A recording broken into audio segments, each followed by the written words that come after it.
With reference to the last video that you may have watched where I was talking about the high-tech component of the Bemer, high-tech is of course not everything. High-tech is great. We see it in hospitals, we see it in the movies, we see it in series. In a hospital environment there are lots of devices and machinery, and there's lots of diagnostic equipment like MRIs and CAT scans and all sorts of things. But in the end it is about our health.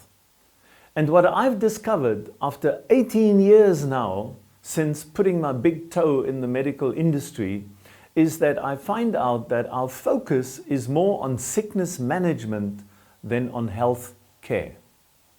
And maybe I see it too simplistically, but healthcare is really the priority and the responsibility of you and me.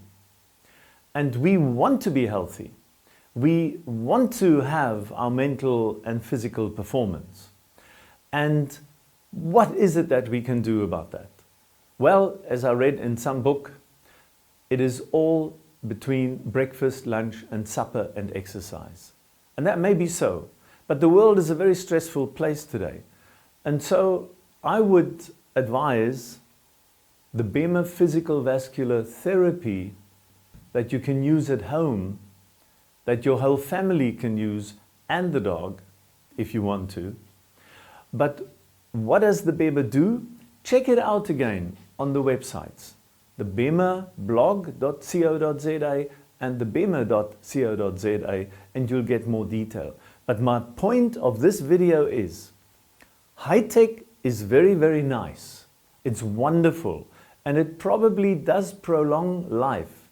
But isn't it better to prevent those ailments from happening? Because there's one aspect in high technology that very few people talk about. Yes, we can do all these wonderful things like an MRI and x-rays, but somebody has to interpret what they see.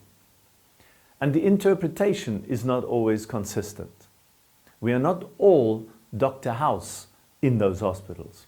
So with that thought, thank you very much for listening and viewing this video, and I hope I see you next week.